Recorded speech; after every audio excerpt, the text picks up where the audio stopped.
Nous voici dans un point d'histoire de la philosophie.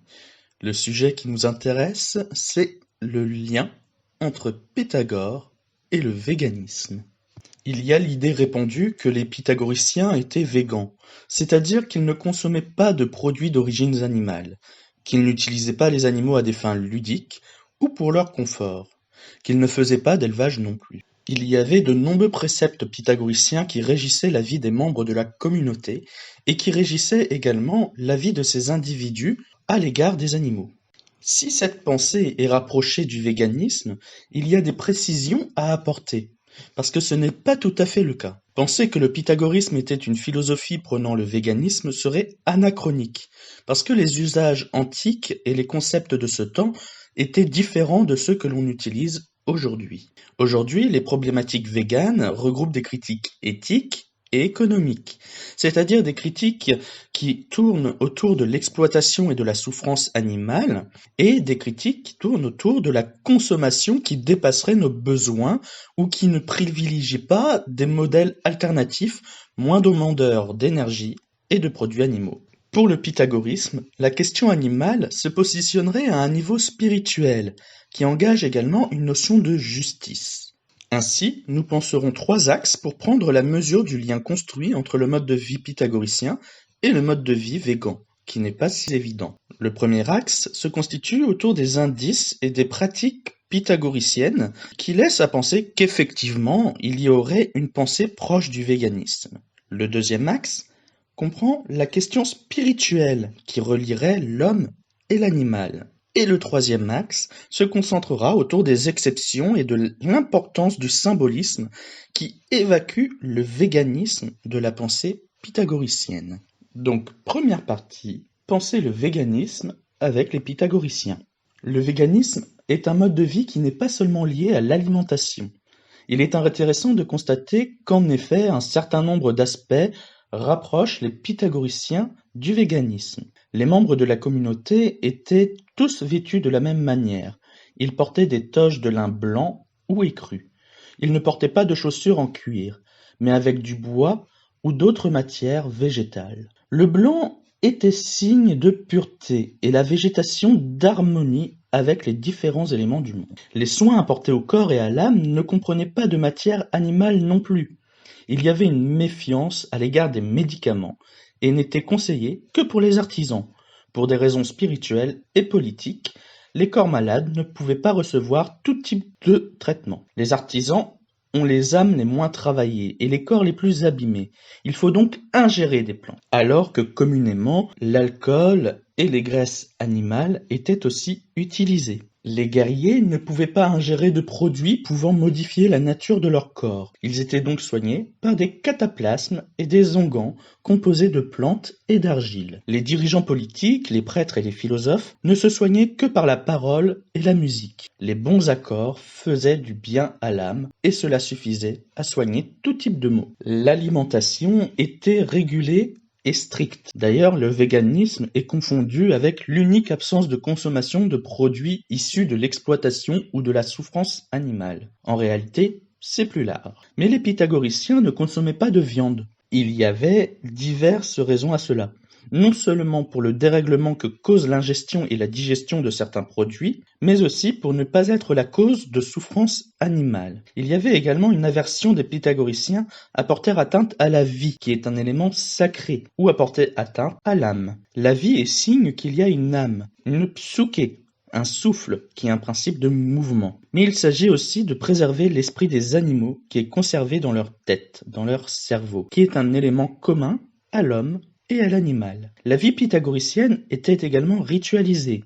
Il y avait des prières et des offrandes faites aux dieux. Ordinairement, des repas et des animaux étaient sacrifiés, mais dans les faits, les restes étaient donnés aux prêtres et aux religieux. Les dieux ne consomment pas les nourritures terrestres. Les sacrifices pythagoriciens étaient composés de plantes, d'aromates, d'encens. Ce qui atteignait les divinités, c'étaient les odeurs. Si les sacrifices avaient lieu pour les odeurs et signaliez qu'il y avait des offrandes, nul besoin de sacrifier des êtres vivants doués d'un esprit. Le respect pour la vie animale ainsi que l'idée de se passer de comportements inutiles ou superflus envers les animaux démontre que les pythagoriciens avaient un mode de vie que l'on peut assimiler, de manière anachronique, au véganisme. Il y a un rapport entre l'homme et l'animal qui n'est pas éthique, mais qui est spirituel, lié à l'âme. Qu'implique un tel rapport dans la relation de l'homme à l'animal et de ces deux éléments à l'âme? Deuxième partie, le lien spirituel entre l'homme et l'animal. La distinction principale entre l'homme et l'animal, c'est l'usage de la parole, le logos en grec, qui a donné le mot logique, que l'on comprend comme raison.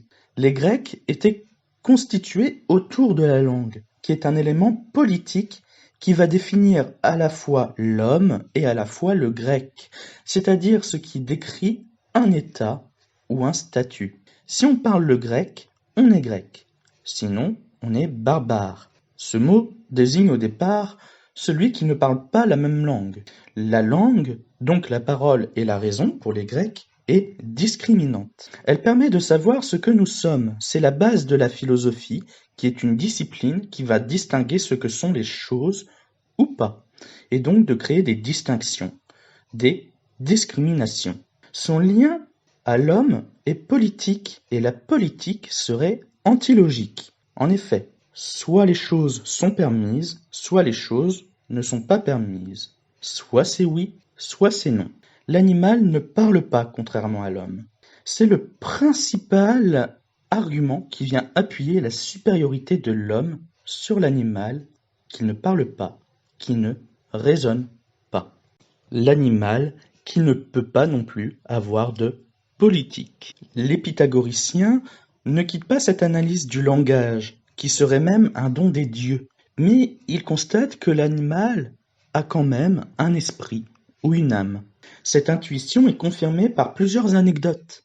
Pythagore avait le don de parler aux animaux, entre autres capacités mystiques.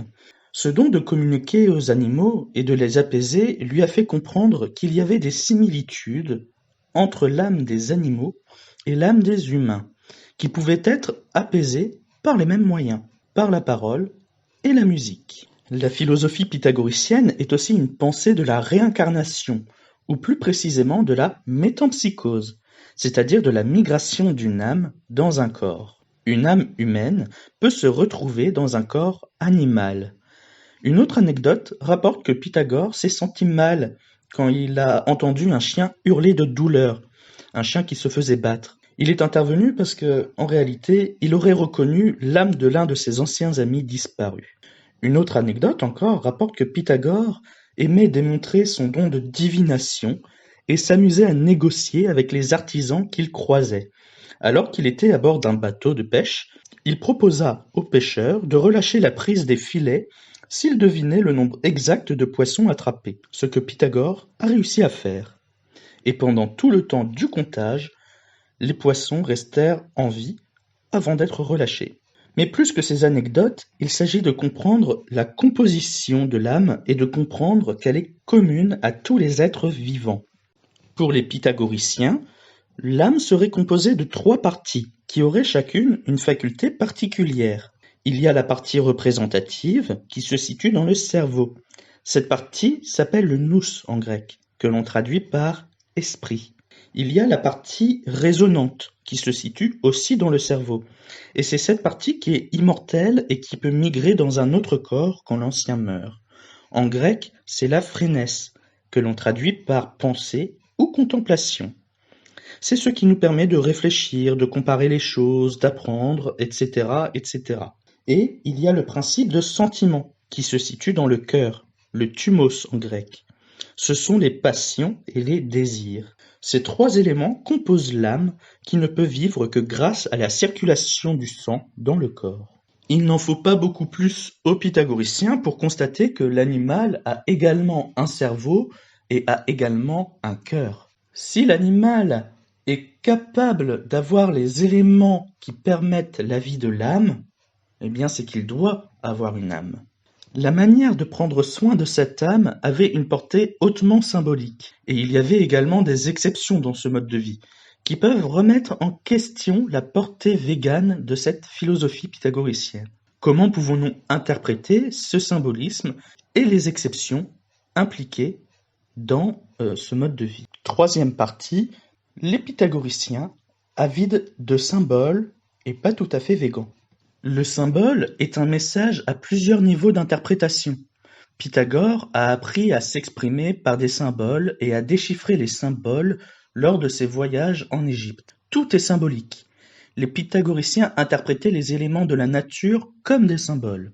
Il en était de même avec toute chose, dont l'âme et les pratiques liées au mode de vie. Le symbole peut aussi être une énigme, c'est-à-dire un élément qui a un sens ambigu ou caché, mais qui servirait quand même à définir ou à décrire les éléments qui composent notre monde.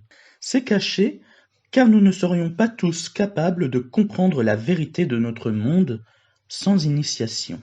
C'est l'objectif de la philosophie pythagoricienne qui peut être compris comme une révélation. Le mode de vie particulier de la communauté permet de penser que l'apparent véganisme n'était pas lié à l'éthique mais à la spiritualité, reconnue par les symboles que sont les phénomènes de notre monde. Si le pythagoricien ne mangeait pas d'abat, c'est parce que le cœur et la cervelle sont les lieux de la pensée et de la vie. Si le pythagoricien ne consommait pas de parties du corps mauve ou proches, c'est parce que certaines teintes de rouge et de bleu seraient le signe du lien entre le ciel et la terre. Si le pythagoricien ne consommait pas certains poissons comme le queue-noir, que l'on appelle aussi le seran, ou les rougets, c'est que ce seraient des poissons venant des dieux. Il y avait de nombreux autres exemples, mais ce mode de vie n'est pas tant en faveur de l'animal qu'en des rituels symboliques plus ou moins quotidiens. Il y avait des exceptions dans ce mode de vie. Les pythagoriciens pratiquaient le sport de manière quotidienne et certains athlètes faisaient plusieurs heures de course ou de lutte tous les jours. Et ces derniers avaient l'autorisation de consommer de la viande rouge. Les connaissances médicales et l'expérience attestaient déjà à l'époque de l'énergie et de la vertu de la consommation de viande dans le cadre de certaines activités. Il est également à noter que les pythagoriciens mangeaient des galettes de miel, qui sont le fruit des abeilles. Bien que le statut d'animal donné à l'abeille n'ait pas été discuté par la philosophie pythagoricienne, vu qu'à l'époque, les insectes étaient considérés plus comme des nuisibles, comme des créatures un peu étranges, un peu loufoques, qui n'étaient pas forcément de nature animale. Le symbolisme des pythagoriciens ne concernait pas seulement les animaux, il y avait aussi des végétaux qui étaient interdits de consommation, comme les fèves. Alors pour les fèves, la raison n'en est pas connue avec certitude, mais il y a 3 hypothèses dans les sources qui sont disponibles. L'une serait en raison de la forme qui se rapprocherait de celle des testicules, qui est un principe de génération. Une autre hypothèse discute du hil, qui est la marque entre le haricot et la plante. C'est une partie que l'on appelle le rien. C'est par croyance religieuse qu'on ne consommerait pas la fève. On ne consommerait pas de ce qui ne représente rien ou de quelque chose de dégradé, de bas. Enfin, la 3e hypothèse, c'est que nous ne consommerions pas de fèves pour des raisons médicales, comme la digestion. Le mode de vie pythagoricien ne vénère pas que des symboles et ils ne sont pas en lien uniquement aux animaux. C'est tout ce qui concerne la vie qui importe. L'un des préceptes transmis par le symbole est que la vie est sacrée. Il ne faut pas fendre le bois sur le chemin. Le fait de fendre, c'est couper ou briser la vie. La vie qui est un chemin qui permet à l'âme d'acquérir de l'expérience. Le but ne nous est pas connu avec certitude, mais les pythagoriciens pensaient que cela faisait partie d'un projet divin. Pour conclure, nous pouvons dire que plus que l'animal, c'est toute vie qui était prise en compte. Il y avait des exceptions aux règles et à l'éthique animale. Éthique animale qui n'était pas pensée. On peut même dire que c'était anachronique. Les pythagoriciens, pris en exemple par la pensée végane, n'étaient pas végans. Si des hommes ne sont pas sensibles à l'éthique, peut-être le sont-ils à la justice ou à la spiritualité. La justice est à comprendre comme l'égalité des rapports à la vie et à la divinité, peu importe le type d'être vivant concerné. Je vous conseille une petite bibliographie, 4 références si vous voulez approfondir ces sujets. Donc je vous propose la lecture de Diogène Laërce, Vie et doctrine des philosophes illustres, ainsi que la vie de Pythagore, écrite par Jean Blic, qui réunissent les doctrines pythagoriciennes et les différentes anecdotes à propos du mode de vie pythagoricien. Sur la portée du symbolisme pythagoricien, je vous conseille l'article disponible gratuitement en ligne d'André-Jean Festugière, Les mémoires pythagoriques, cités par Alexandre Polyester. Et si vous voulez vous informer sur la portée de la politique et de la langue dans la Grèce antique, ainsi que comprendre comment fonctionnaient les pythagoriciens avec quelques exemples, je vous conseille la lecture du Chasseur noir par Pierre Vidal-Naquet. Merci d'avoir été à l'écoute et je vous souhaite une bonne lecture et une bonne réflexion.